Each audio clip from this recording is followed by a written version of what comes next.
to have Rich Bard with us tonight for our first Armchair Traveler program of 2020 and our first special Zoom event of the summer. Rich has joined us this evening to discuss his travel guide, Beyond Acadia, Exploring the Bold Coast of Down East Maine, published by Down East Books. Rich has been the executive director of the Scarborough Land Trust since 2017. He's a wildlife biologist with over 25 years of experience in the conservation field and previously worked for the Maine Department of Inland Fisheries and Wildlife and as executive director of the Down East Coastal Conservancy in Washington County. Rich grew up in the Catskills region of New York State, but has called Maine home for over 15 years. While his beautifully photographed guidebook focuses on the area's abundant and splendid natural resources and ways to explore them, he also offers suggestions on where to eat, drink, sleep, and shop while visiting there. We'll all be traveling closer to home this summer, and Rich's wonderful introduction to this less traveled part of Maine's coastline is an inspiration to do just that. Please help me virtually welcome Rich Bard to the library this evening.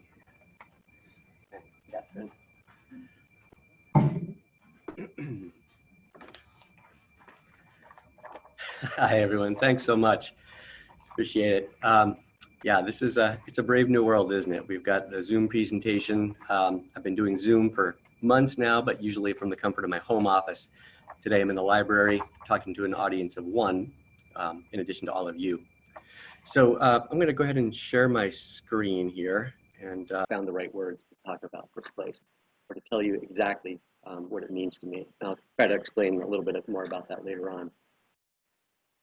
So what I'm going to try to do tonight is talk to you a little bit about my story, how I came to fall in love with the Bold Coast, and then get into a little bit more detail about the area itself and some of the things that there are to love about it.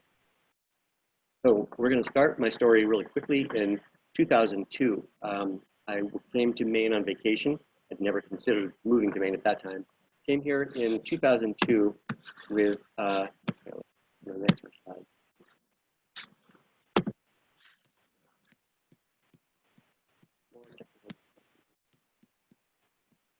There we are.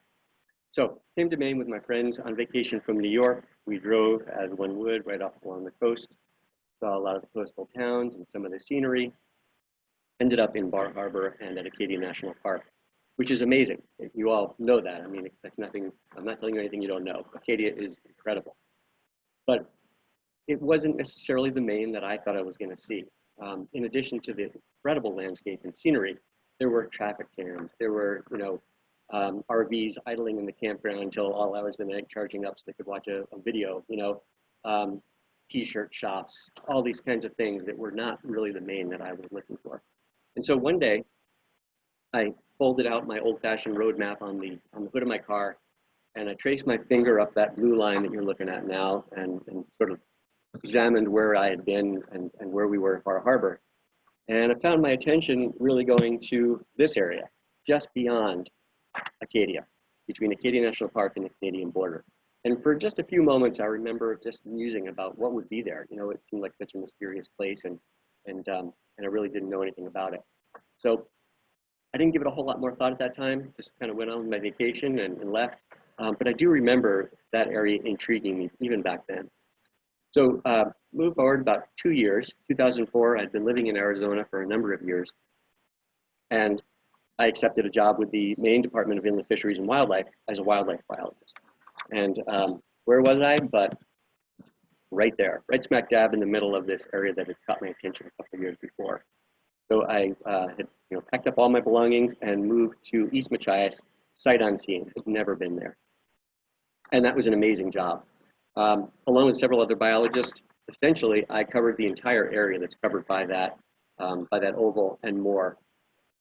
I spent thousands of hours in a pickup truck exploring back roads, talking to people about their favorite places, gathering information, and as well as doing really cool stuff like handling baby eagles, among other things. That was me when I was a whole lot younger.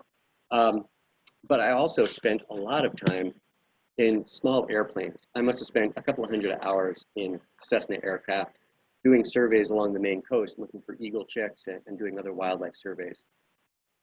And that helped me explore even more and find some places that really almost nobody else knew about. So, for example, this is Bog Brook Flowage, a place that I write about in the book. It's just kind of an anonymous lake in the middle of nowhere.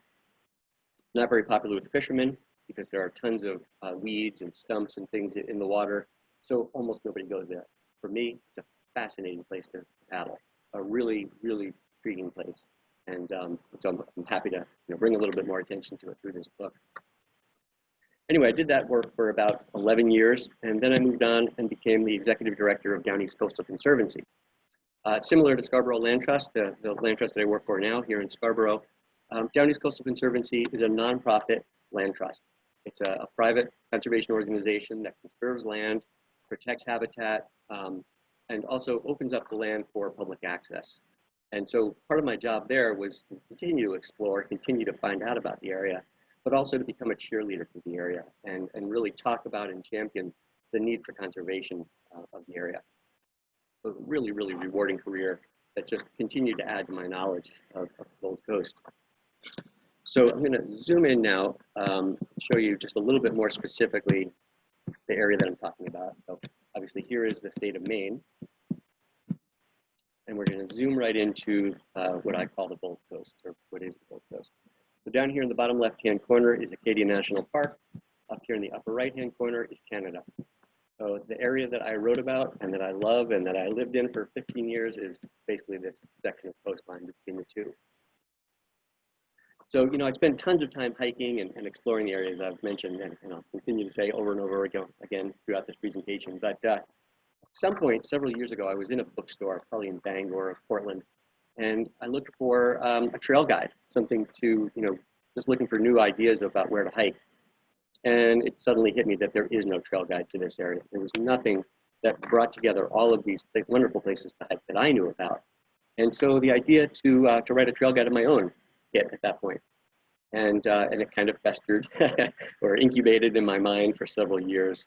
And about 3 years ago, when it finally really rose to the surface and I realized I had to do it, what I realized was that it needed to be bigger than just a hiking trail guide. There was a resurgence in the Down East Maine area that people have been waiting for decades. There are new places to eat. There is new shopping. There are festivals popping up all over the place. And there needed to be a source so that people who were visiting the area would have some idea of where to go.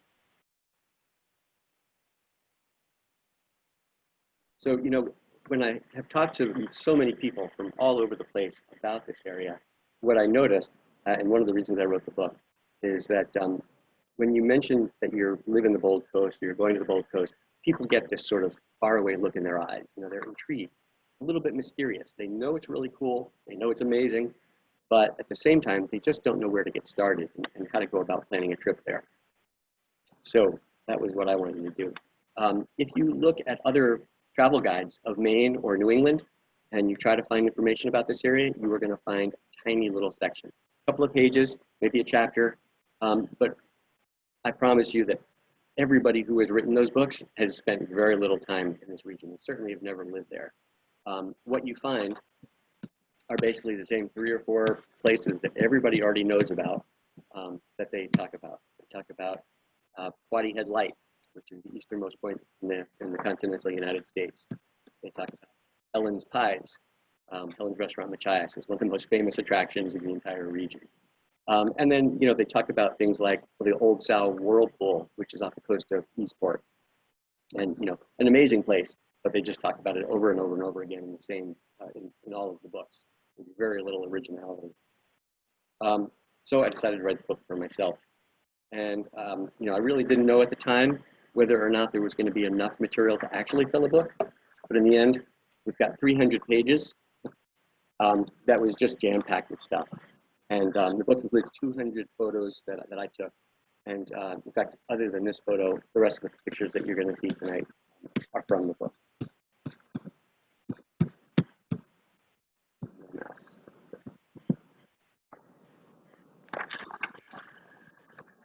So my hope, as I said, is that I've given people the tools to successfully plan and enjoy a trip to the Gold Coast. Whether you're going for a couple of weeks for a real vacation, passing through for a weekend, or even just zipping through I think there's estimates that up to a couple of million people drive through this area a year on their way from Acadia National Park to Canada. And so hopefully, people understand that there's a lot to see and do here. While I was researching the book, I learned a lot. I learned a little bit about the geology of the area, the climate. All 4 seasons are amazing. I knew that, but I really learned a lot doing the research. Learned a lot about the history and the people who lived there for thousands of years. And even though I was a wildlife biologist, I did really, really enjoy writing about the birds and the wildlife that live here. Just a couple of samples of wild turkeys and great blue herons, coyotes, of course, and the very famous puffins.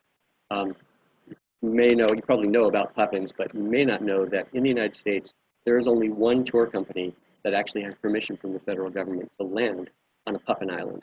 And the only way to get on that boat is to go to Jonesport, Maine. And so you'll be in the down east coast if you're a fan of puffins and you want to see that. There are, of course, as other places, it's dotted with villages and towns. Most of them are quite small, from a handful to a few dozen people. There are a couple of sort of service center towns that have some more stores and things to do. In this book, I focused on 7 or 8 that people would really have a reason to gravitate towards. Most of them have businesses that you would go to. In the case of Cutler, which is this image that you're seeing here, this is Cutler Harbor. There are actually 2 businesses as of last time I checked. There's a place to buy lobster and there's a convenience store. But yeah, thousands of people go through Cutler every year because it has some of the best hiking on the entire Maine coast. As I said before, there are a ton of festivals that have popped up. It seems like every month, someplace in this region is doing a new festival to celebrate something and just give people a reason to get out and really enjoy themselves. For example, there's the Eastport Pirate Festival, and it's a blast. It just started up a few years ago. It's a really fun time where everybody gets to play pirate. But what you may not realize if you just went for one of these festivals is what's going on around you in the natural world, because going to the Gold Coast is really all about the natural world. And so if you drove up there to go to the Pirate Festival, you would drive through miles and miles of blueberry barrens, which you might expect to have a lot of this. But what you might not know is that in September, the blueberry barrens tend to look like that.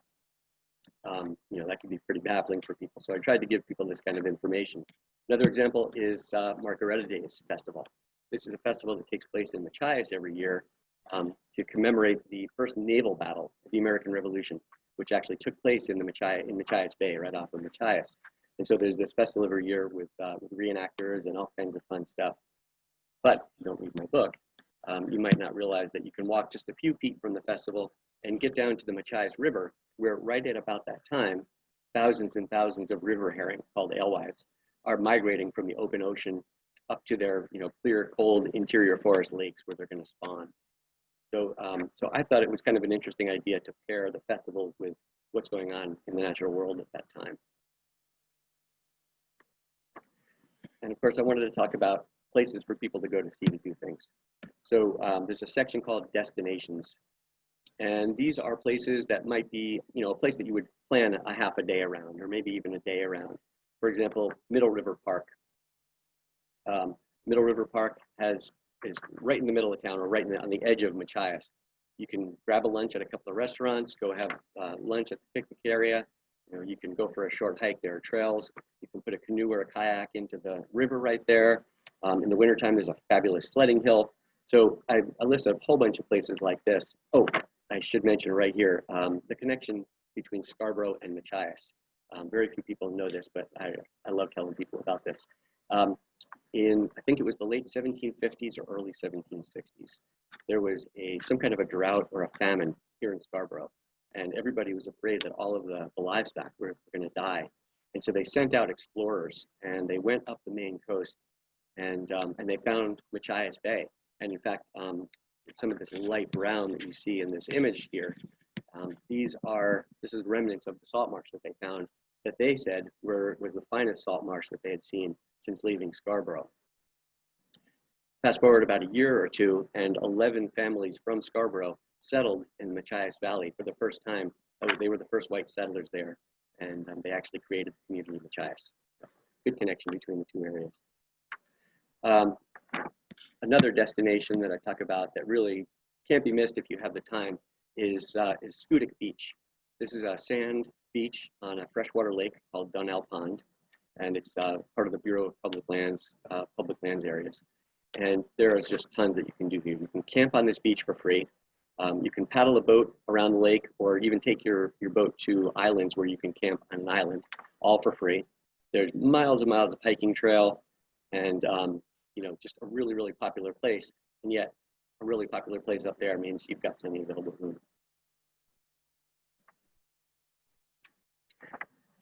So those are kind of places that you might plan, you know, an extended visit around, a half day, or in this case, even more than that.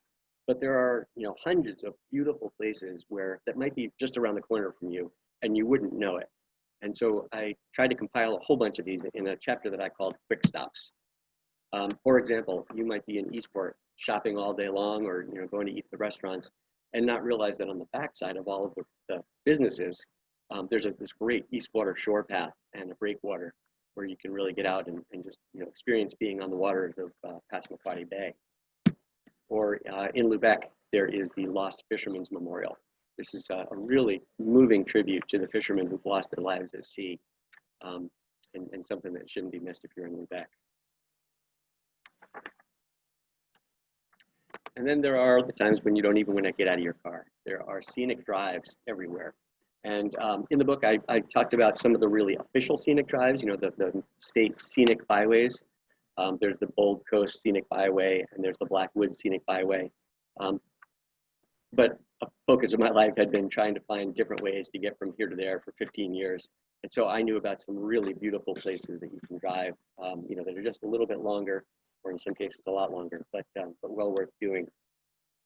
For example, the drive from Machias down to Machias Port is a short drive, just a few miles, but with fantastic views of Machias Bay, including this one at Fort O'Brien State Historic Site, which is an old Revolutionary War era embattlement that was actually used to defend Machias from the Brits.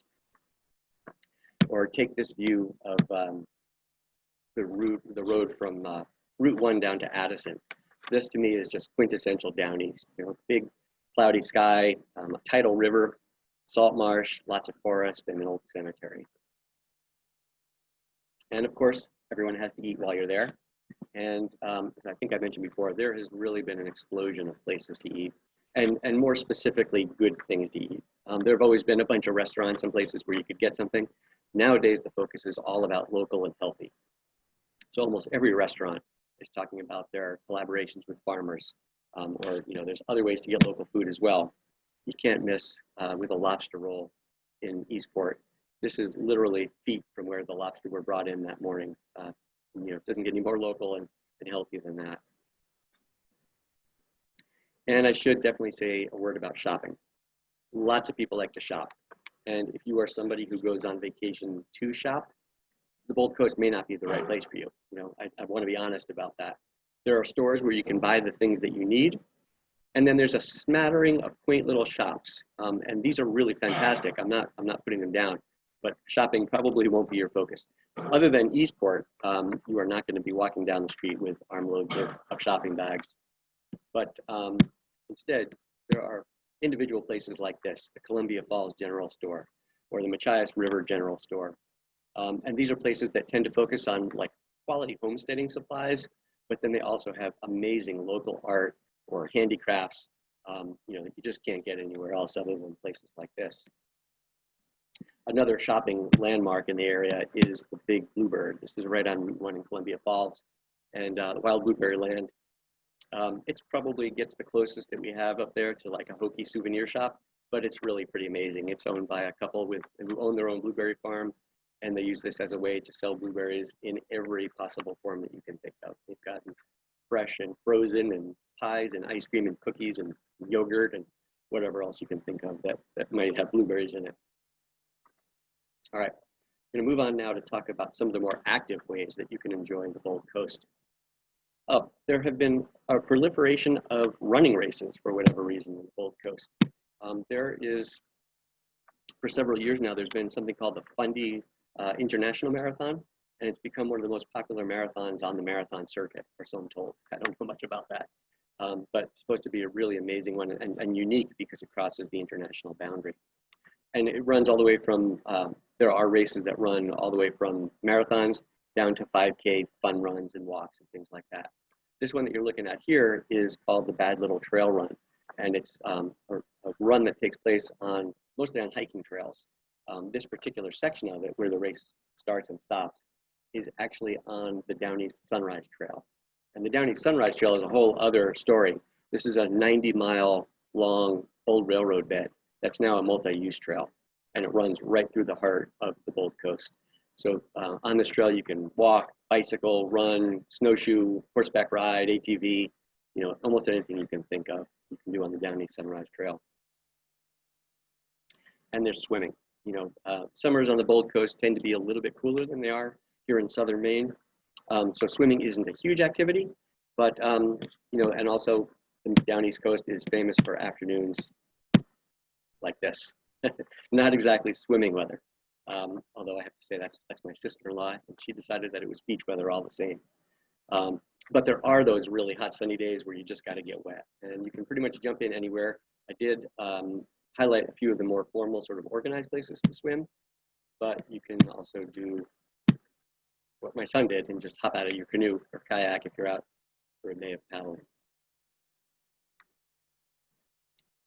When I started to research this book, and when I lived there, actually, I just had this impression that there wasn't much camping to be done up there. I'm not sure why I had that impression, but it always stuck with me. In fact, when I started to do the research, I found 16 different places in this region where you can camp. And it runs the gamut all the way from Scootick Bay State Park, which is a really famous place, have fabulous waterfront sites on Scootick Bay. There are several commercial campgrounds, including a few that are on the shore as well. There are backpacking trails. There are places, plenty of places, in fact, where you can camp for free on state land, not without official campsites, but you're welcome to camp there if you know how to do it. And then the other side of that coin is glamping. As of now, I only know of one place that has glamping, and this is Hetchnell Farm in Jonesboro, where you arrive and this tent is set up for you. There's even a bed in there, a little bistro set. And a highlight, I should say, of Hetchnell Farm, which is in Jonesboro, is that they invite you to hang out with these girls. It's the farm itself is a goat dairy farm, and the screen just got dark. I hope I'm not running out of power. Anyway, they invite you to hang out with the goats while you're there, so that's a pretty cool feature.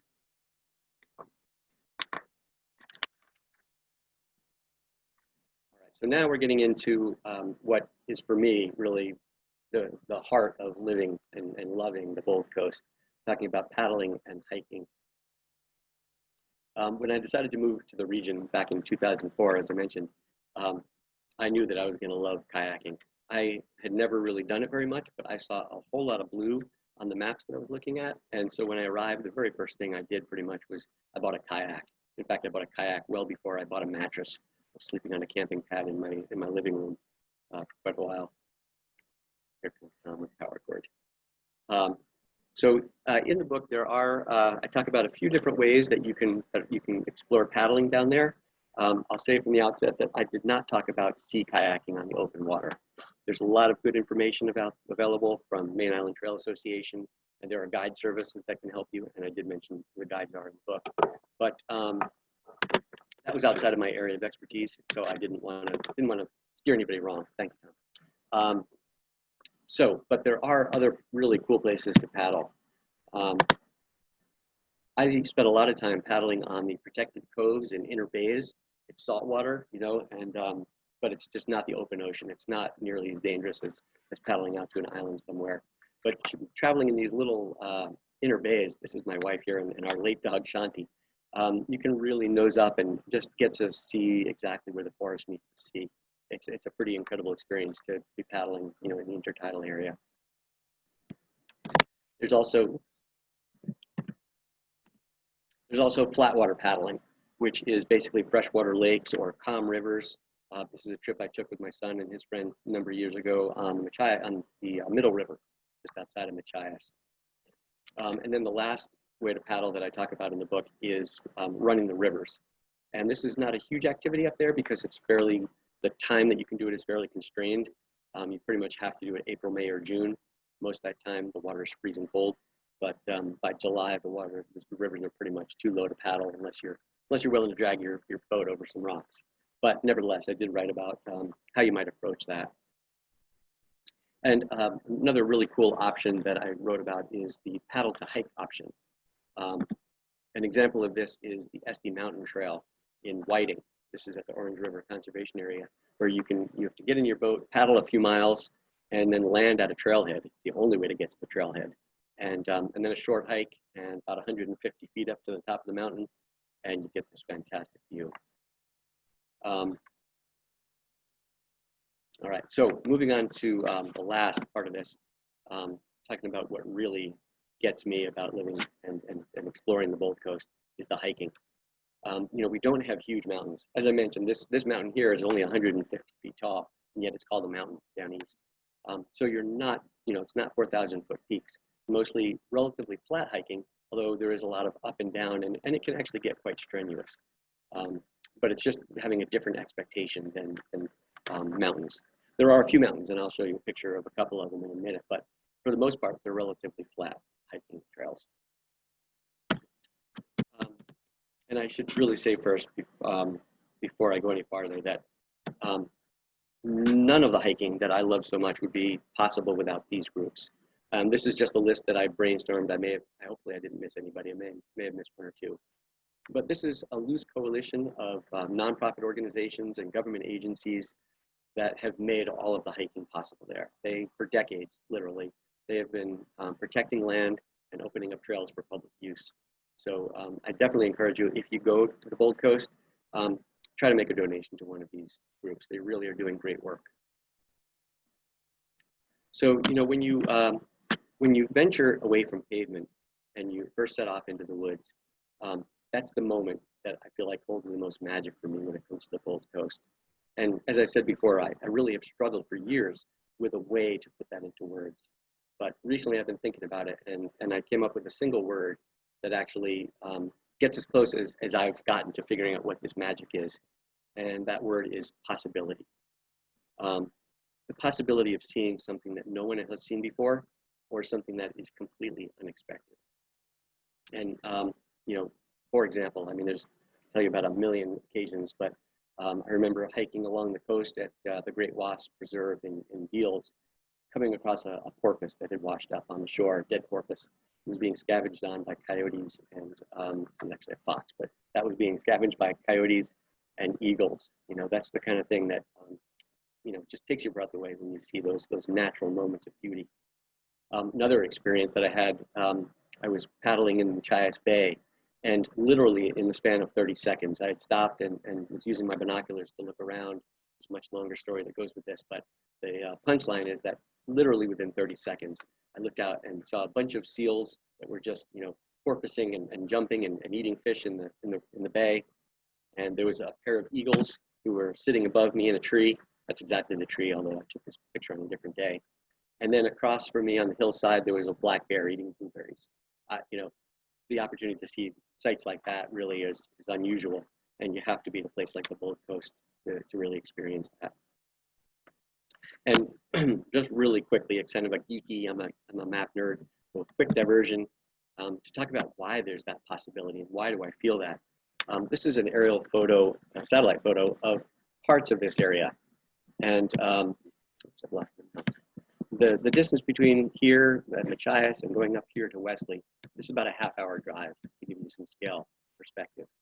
This image that you're seeing on the left-hand side is exactly the same map scale. All I did was pan the map down to the Portland area, and you can see the difference in the number of roads and the amount of development that's there. So, I've really enjoyed and loved getting to know the woods down here, but it doesn't have the same expansive sense of possibility when you walk out into the woods. The Gold Coast is, definitely more of a wilderness where nature does as nature pleases, and there's just a little bit of development that's encroached. And I find that in most other places where people live, it's the humans that dominate. There may be bits of nature, but really you're walking in a human-dominated scene. And so for me, the possibility of being in the Gold Coast and walking out into the woods like that really is priceless. So the hiking chapter in my book covers about 100 pages and really is the heart of the book for me. I talked about 29 of my favorite places to get out and see this possibility for yourself. And so the last few minutes that are remaining, I'm just going to tick through a few of them, give you a sense for the diversity of places that you can find. Pigeon Hill is a really popular one, been around for decades. Another small mountain. It's actually the highest mountain between Acadia National Park and Canada along the coast. It's still something like 225 feet or something like that. But you get views like this out over Dyer Bay. Sunk Mountain is off the coast. It's farther off the coast, and so it sort of doesn't count for what I was just saying about the Pigeon Hill being tall. But Sunk Mountain is quickly becoming a landmark hike. That trail has been around for generations, maybe hundreds of years for all I know, but it only became an official hiking trail with signs and whatnot maybe 3 or 4 years ago. So views like this, basically in 360 degrees, including out to the ocean. Quoddy Head, this is the image that's on the cover of the book. And I took this picture right after hurricane. I can't remember which hurricane, maybe Hurricane Bill came through a number of years ago. And you can just see why why this place is so revered. The crashing waves on those cliffs is just amazing. And same with the Cutler Coast. For many, many years, this actually was called the Gold Coast Trail. More recently, they changed the name to the Cutler Coast. But this is a classic hike. It's probably one of the more popular hikes in the whole region, and for a very good reason. There's a 6-mile option and a 10-mile option. And either way, you walk for miles along shoreline like this and like this. And one of the highlights for me is the fact that this is actually a backpacking trail. It's the only backpacking trail in this area that's right along the coast. And so you have the opportunity to hike out about 5 or 6 miles, set up your camp in one of a number of established campsites.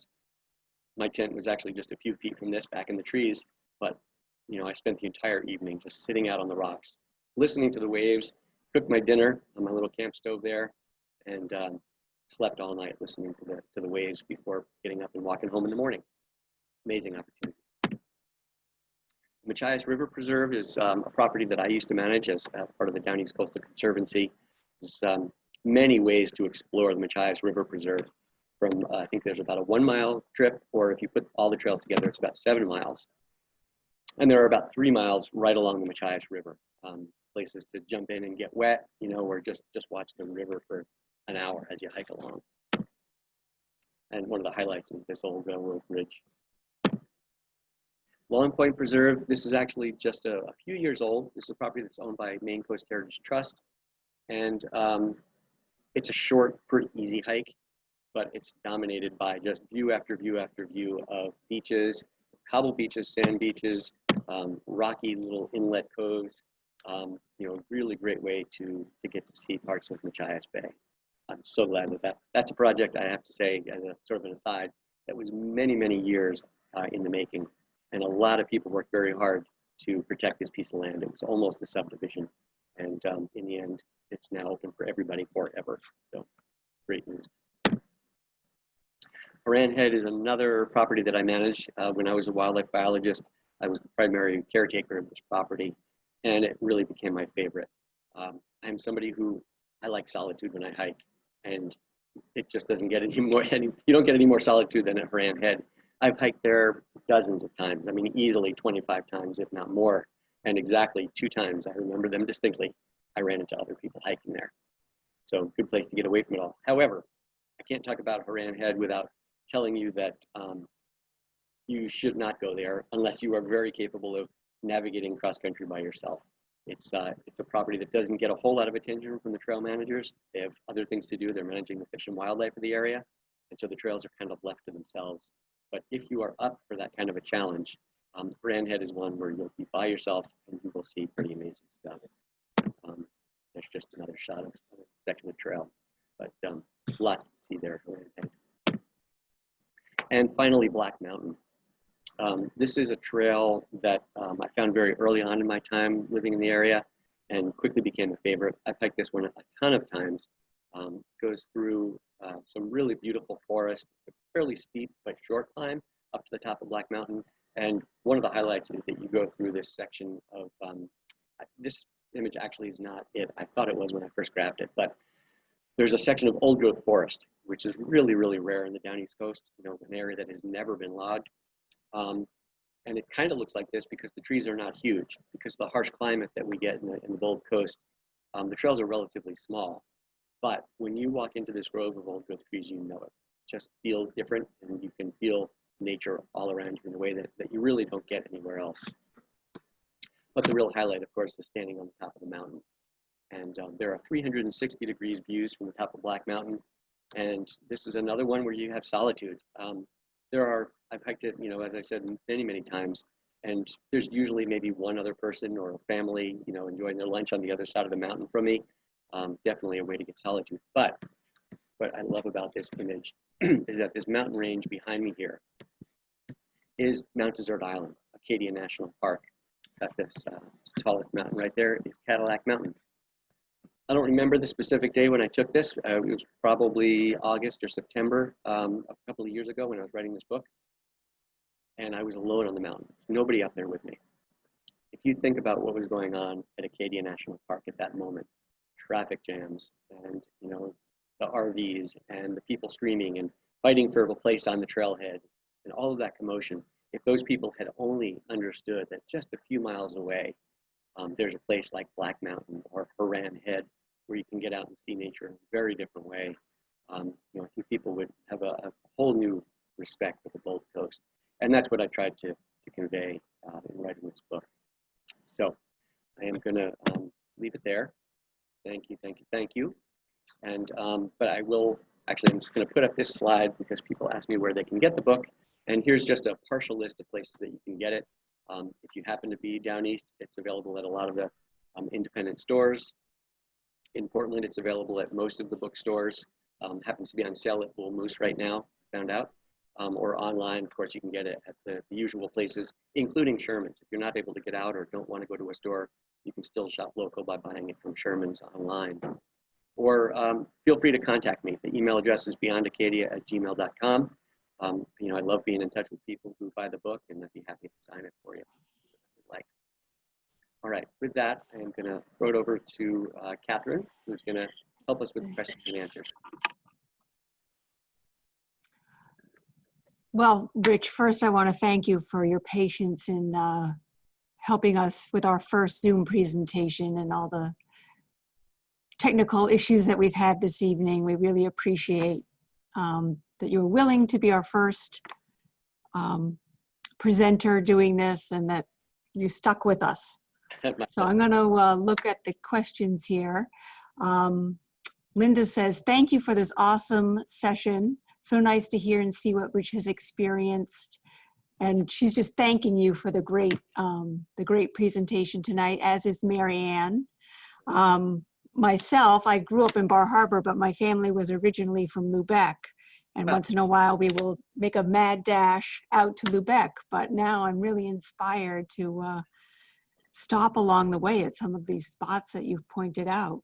So we're welcoming any questions from anyone else that's been here with us this evening. Please feel free to write your questions in the chat screen and send it to everyone.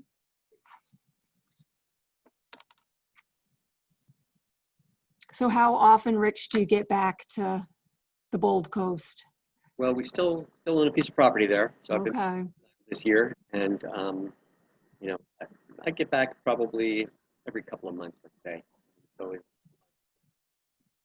one of the things that I didn't talk about here is the night sky. And just thinking about my property reminds me about the night sky. We have our house is in the middle of a huge field, and you just can't even imagine what the stars are like in a place like that where there is no ambient light. Right. Wow. It's really a draw for me to go back. Well, our friend Allison has a question. Is there a road bike route you would recommend? Yeah, in the area? There is a section in the book on biking. Interestingly enough, there was almost no bicycling that it was so rare to see anybody on a bike a number of years ago. And then Bike Maine actually did their trip several years ago down on the Bold Coast. And I was part of the group that was sort of organizing with them and trying to figure out what the route was going to be. And we all said, "Are you nuts? Nobody bikes here. It's it's terrible for biking. The roads are in terrible shape, and all these kinds of things." And what they said to us was, "You don't understand what you've got here. The roads are just the same as every place else, but you don't have the traffic of anywhere else." And so it's a much more calm experience, by and large, to go road biking along the Bold Coast. So I would recommend that you look up the Bold Coast Bike Maine route. That's probably, they did a fantastic job of vetting, safe routes, interesting scenery. There's not many bike services, but they did put together places where you can eat and, convenient day-long trips, things like that. There's also US Bike Route 1, which is, I don't know much about it. It's some kind of a government initiative, but there is a route that's marked with like official highway signs. It's a US Bike Route 1 that will take you through the area with some pretty good scenic detours. Gets you off the main road for the most part. Okay, Rich, we have a couple of people here who are asking about where you would recommend staying as a base if you're exploring the area for an extended period of time. Sure. As I think I mentioned, there's a ton of small motels and bed and breakfast and things like that, so you really can stay almost anywhere.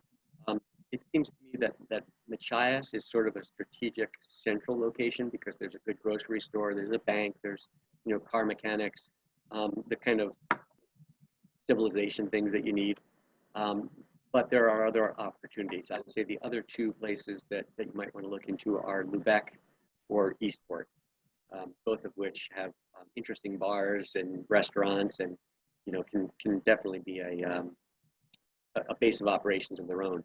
The entire area, by the way, I should have mentioned earlier, is like 70 miles long as the crow flies, and it's about a 2-hour drive if you're kind of going slow and taking a little bit of a scenic route from one end to the other. And so really, it doesn't matter where you're staying. Eastport is in the far, far northeastern corner, but you're still within an easy drive of anywhere you want to go.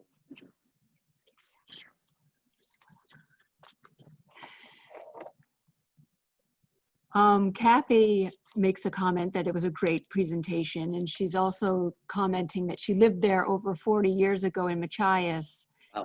And then what you've been describing looks a little bit different from when she lived there. I think that's true. Even when I first moved there, the locals would all talk about sort of, we're just on the verge of a resurgence any day now, and then somebody would say, yeah, we've been saying that for decades. But the truth is that it's been happening over the past maybe 8 or 10 years. Really a different place than it used to be. And yet, still very much the same. I mean, the lack of chain stores, the lack of traffic. I don't think I mentioned this earlier, but if you're in Machias, you're an hour and a half roughly from the nearest traffic light. So it's still pretty remote, and yet there's a lot of conveniences there.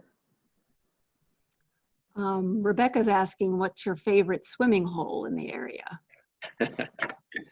Oh boy. I'm probably not going to get my actual favorite. Nothing is coming to mind right now. Certainly Scootick Beach, the one that I showed the picture of, that cannot be beat. In fact, I should mention that former commissioner of the Bureau of Parks and Lands said to me that was the best freshwater sand beach in the entire state. So that carries a lot of weight to me. Great place to go swimming. Sarah's asking if there's a place to rent a kayak or any good guides or leaders in the area you could recommend. Yes, and I also just realized something else about that last question about swimming. I'm guessing that Rebecca is my wife. Okay. It was kind of triggering me to talk about on our property, which is the best swimming hole that I've found in the area. But sorry, it's on my property. So yes, there's a guide service. There might be a few now, but the biggest one and probably the most long-standing one is Sunrise Canoe and Kayak, and they're based in Machias, and they will rent you bicycles, kayaks, canoes, all the gear that you need. They will also do full-service guide trips, or they will transport you. So if you wanted to be driven someplace and let off with your canoe, you know, they can manage that for you, sort of a full service guide service. We have another comment from Jean thanking Rich and the library for running this event and just getting to know the area that they've seen parts of, but now want to explore more. So anyone else have any questions for Rich tonight out there? Allison also says thank you for doing the program and is thinking about going there. And I also want to, in addition to thanking Rich, I want to thank our audience for sticking with us through our technical problems. And we're hoping to do some more Zoom programs this summer. So this helps us know what to do in the future. But if anyone has any ideas of either Armchair Traveler programs or author events that they'd like to see this summer, you can shoot us an email at askspl@scarboroughlibrary.org. And we'll try to make it happen. Just more people chiming in their thanks to Rich. My pleasure. Thank you all so much. I really appreciate the opportunity. It's been a lot of fun. Thank you, everyone. Bye-bye. Bye.